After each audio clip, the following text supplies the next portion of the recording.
We're partnering with NoCD to raise awareness about OCD. OCD is more than what you see on TV and in the movies. Imagine having unwanted thoughts about your relationship stuck in your head all day, no matter how hard you try to make them go away. That's Relationship OCD.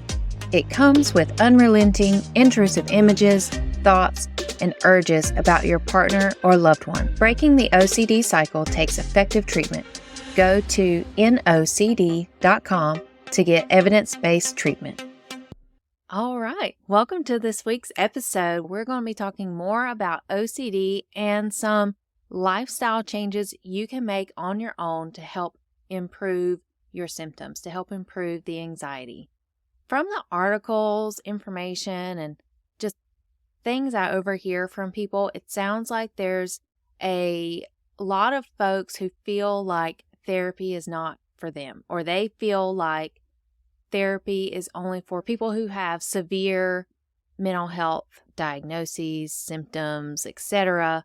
You don't have to have severe symptoms to come to therapy, because think about it like a resource where you're learning skills to help better take care of your mind and your mental wellness. Hi, I'm Erin, licensed clinical mental health counselor and OCD specialist. I'm also a Christian, wife, mom to 3, and small business owner, helping those who are overwhelmed by stress to climb out of that valley and enjoy the view. Reheat your coffee and pop in your AirPods to learn how to boss up to OCD. Okay, well, we are in the new year. A lot of people are probably hitting up the gym. We're coming up to mid-January, so I hope that's still the case. If that was your New Year's resolution, I hope you're still getting after it and pursuing your goals. Keep doing you. Remember your why and your aspirations for wanting to be healthy. It will pay off. Here's the example. Okay, getting back to the example. Think about when you're working out, you don't jump right into lifting heavy weights. You build your strength, and so you work your way up. And in working your way up, you get stronger and stronger. No matter where you are in terms of how severe your symptoms are, therapy can address what you're going through and help you become stronger, get a different perspective, or help you feel more well-rounded in the way you think about things. Okay. And for those of you that are listening on the podcast today, I want to give you the heads up that I'm going to be posting a video on my YouTube channel of said podcast. It will no longer be one of the audiograms. I'm going to give it a try, and you'll see me wearing my App State hoodie, Go Mountaineers. My YouTube channel is at the handle of Erin Davis Counseling Services, and that's ERIN, if you're wondering how to spell Erin. Now, I want to also put out there, the reason I started this podcast was to bring more awareness to the OCD community and break the stigma of getting help for OCD. OCD is especially critical in getting the right kind of therapy. For someone who has OCD, they can tell you that they have probably tried therapy before and it didn't work. It probably didn't work because they didn't get the right kind of therapy. The exposure and response prevention, in addition to the cognitive behavioral therapy approach, those are the winning strategies when it comes to OCD. Not every therapist is trained in exposure and response prevention. In fact, OCD therapists have dedicated training. If you're in that boat of thinking that you can handle your problems on your own, I strongly encourage you to reconsider. One of the fun facts that I found from Mental Health America at mhanational.org, it says that anxiety disorders are among the most common mental illnesses in America. With this podcast, I really wanted to remind people out there that therapy can make your life better.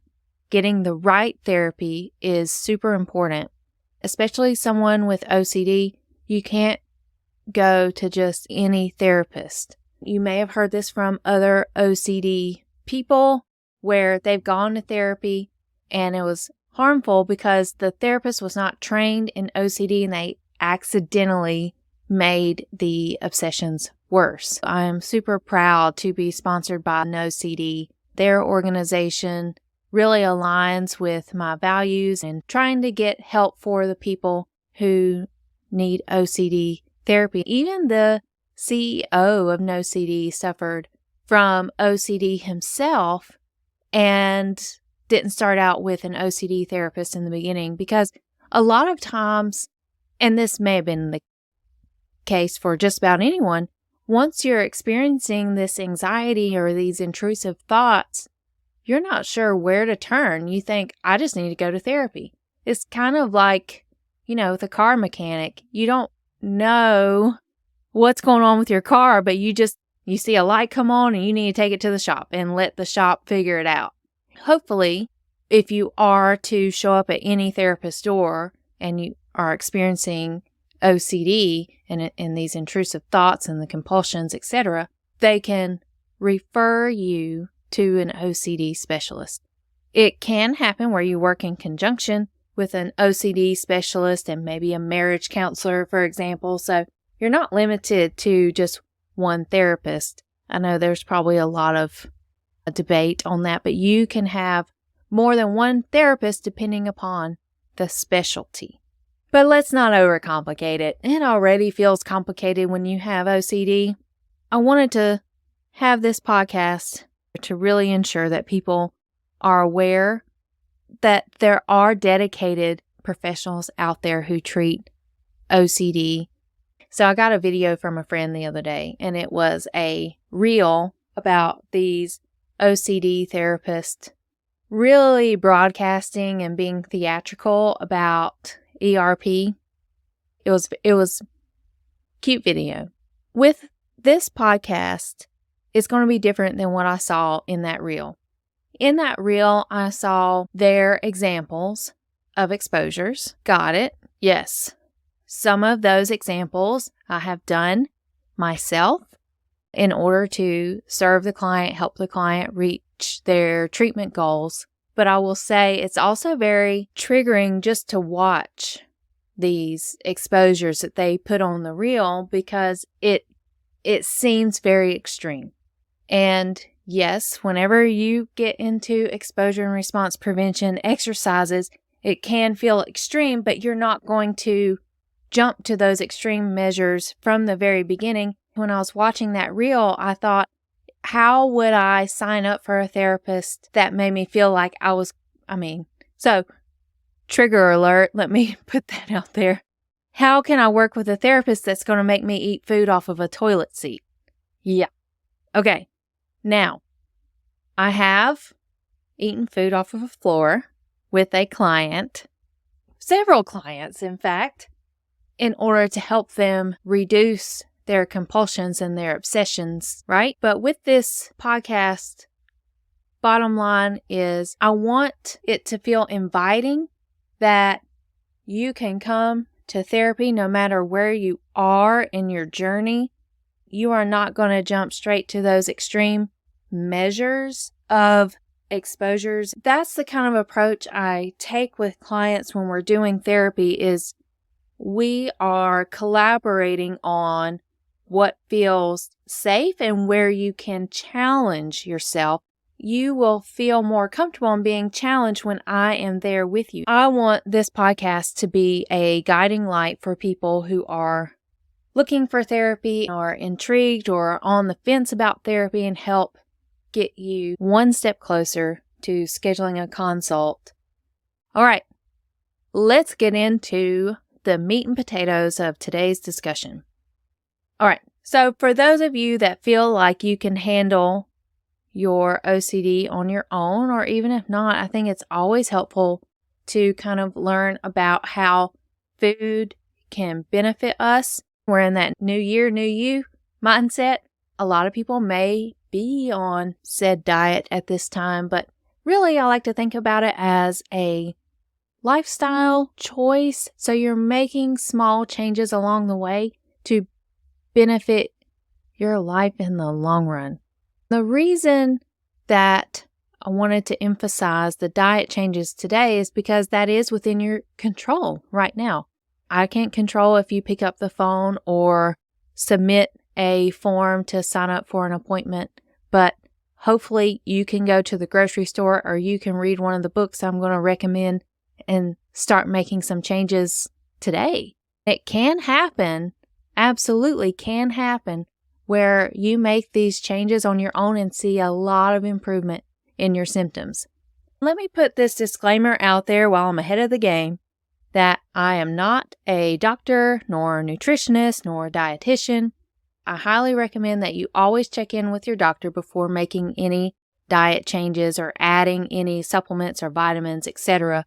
to your diet. So check with your medical provider before you take me up on any of these suggestions. Okay? Are we clear? Good. I hope so. These suggestions that I'm going to be sharing with you today are things that I've learned personally through doctors, friends, or experiences through the work I do with clients. With mental health disorders, sometimes they can be a result of inflammation. Inflammation is a natural and necessary response for your immune system when you're experiencing some type of injury or infection.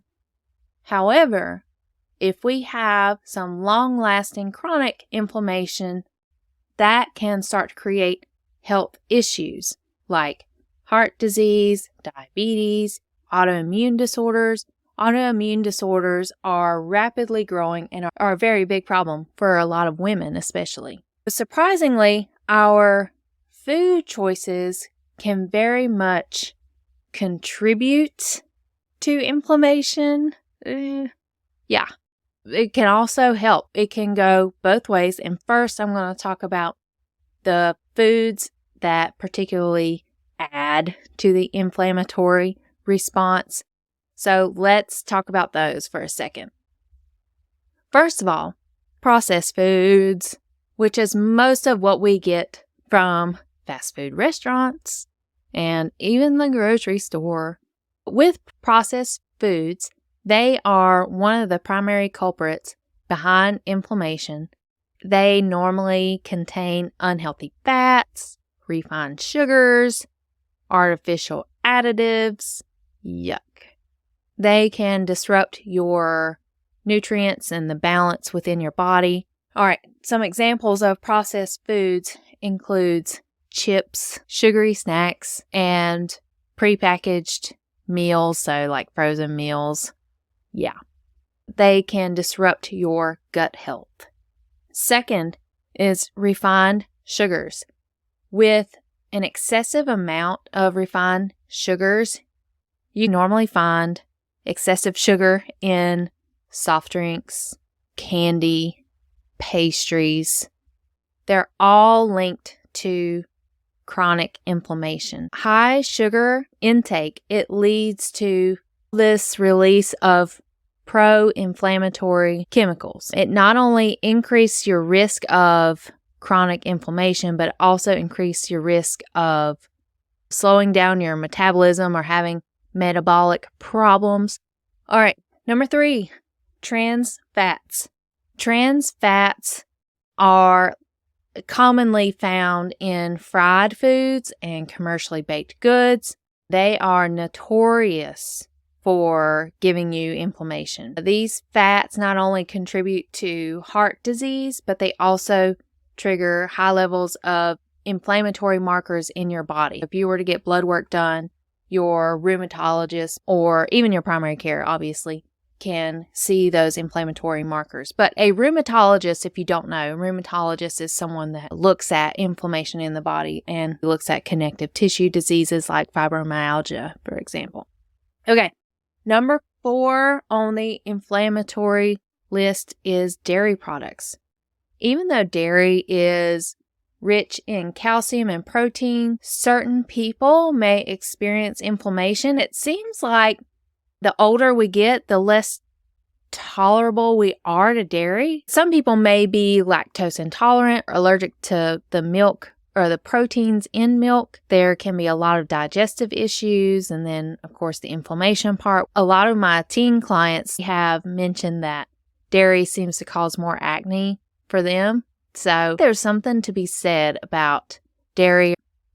Number 5 is red and processed meats. Red and processed meats have been linked to inflammation because of their high levels of saturated fats and other pro-inflammatory compounds. Number 6, this one is particularly a doozy. It's gluten. Gluten is that protein found in wheat, barley, and rye. A lot of people are sensitive to gluten. There is this autoimmune disorder called celiac disease. The difference between the gluten allergy and the celiac disease is that with an allergy, yes, your immune system kind of reacts. There may be some swelling and things going on, but it will eventually calm down. With celiac disease, that's when someone has an autoimmune problem where their immune system, instead of helping them, is actually hurting them. In celiac disease, the white blood cells attack the small intestine and therefore will eventually lead to your intestines being unable to absorb nutrients. So, huge problem there for people with celiac disease if they consume gluten. Number 7. Okay, everybody is going to be like, oh no, not again. Number 7 is alcohol. I know, alcohol is not good for us. Excessive alcohol consumption can lead to more inflammation and liver inflammation or other health problems. Alcohol really throws off the balance of your gut bacteria.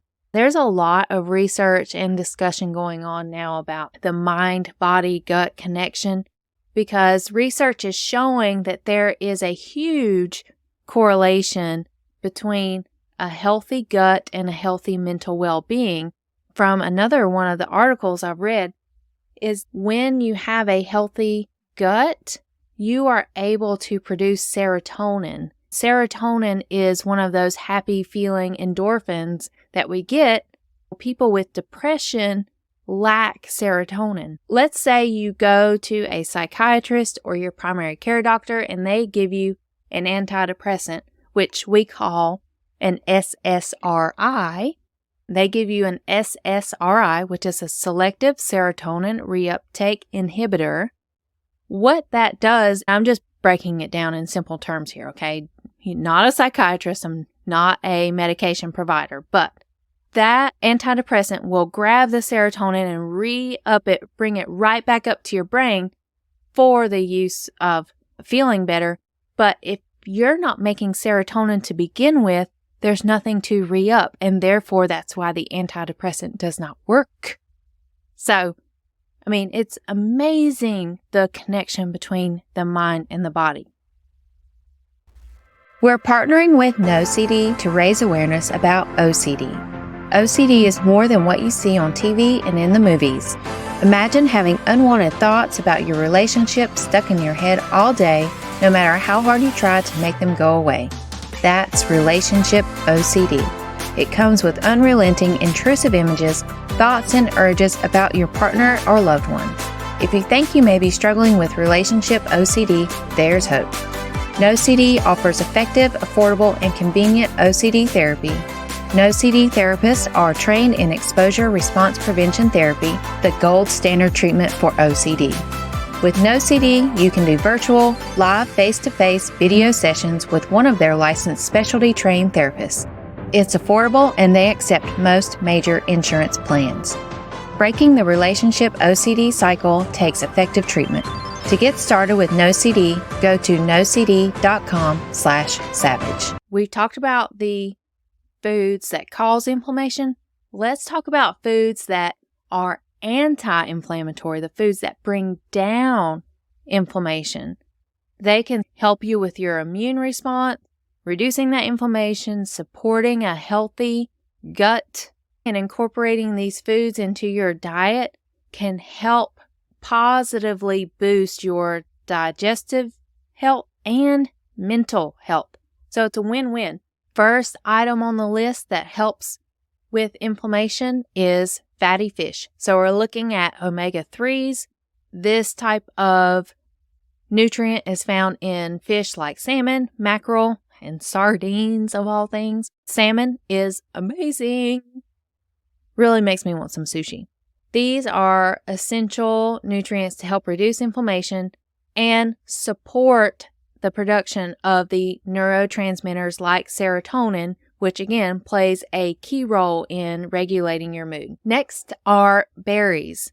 I'm sure you've heard how helpful blueberries can be with their antioxidants, vitamins, and fiber. The antioxidants help combat what they call the oxidative stress. The fiber supports the gut health and also promotes the growth of the healthy, beneficial bacteria in our gut. Blueberries in particular have been linked to cognitive benefits and may help alleviate some symptoms of depression. So we're not only talking about OCD here, but also in helping you with depression. You might be going through some seasonal depression at the moment. So I encourage you to try out some blueberries. Next are leafy greens.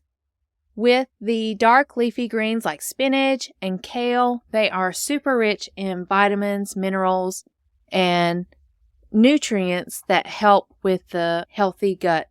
The greens contain folate, B vitamins, and they also help in reducing your risk of depression.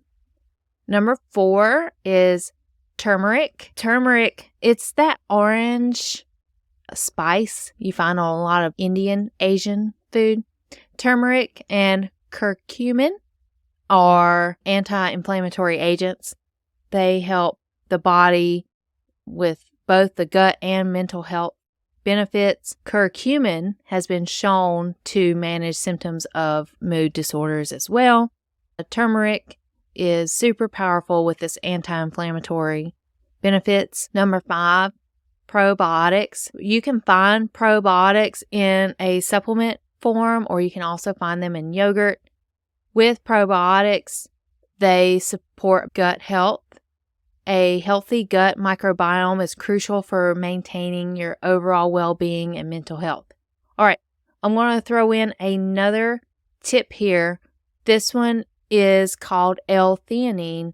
L-theanine is wonderful in reducing stress. You can find it in supplement form and in green tea. We could really learn some things from the cultures that drink a lot of green tea. Green tea is shown to help with heart health, your gut health, all the things. Okay, if you are someone who has had chronic health problems, I talked about health OCD last week.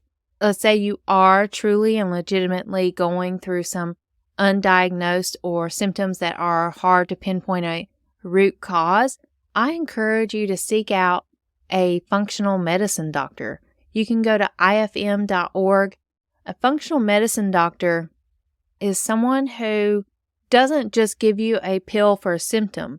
They actually do a deep dive into why you are experiencing the symptom to begin with. They'll really sit with you, listen to you, hear you out, and they give a comprehensive approach to your health and well-being and can be very, very advantageous to any health journey you may be on. We're partnering with NoCD to raise awareness about OCD. OCD is more than what you see on TV and in the movies. Imagine having unwanted thoughts about your relationship stuck in your head all day, no matter how hard you try to make them go away. That's Relationship OCD. It comes with unrelenting, intrusive images, thoughts, and urges about your partner or loved one. Breaking the OCD cycle takes effective treatment. Go to NoCD.com to get evidence-based treatment. One last piece of advice and recommendation that I'll leave you with is a book that's called The Complete Anti-Inflammatory Diet for Beginners. It's a book that I use where you've got a whole plethora of options from breakfast to lunch, dinner, sides, and dessert, and sauces. It's incredible, and they're really good recipes. I will put a link for that in the show notes. It is an affiliate link, meaning that I may get a small kickback, but it's no additional cost to you. It's a great book to help you eliminate those processed foods, give you an idea of those anti-inflammatory foods and how to bring it all together for some nice recipes. I appreciate you all being here today, and connect with me on LinkedIn. My profile can be found at Erin H. Davis. You'll find me up there. My headline says OCD podcaster and mental health therapist, empowering you to break the OCD cycle and beat the voice in your own head. Thank you for listening to today's episode. This information is intended to be helpful and not a substitute for professional counseling.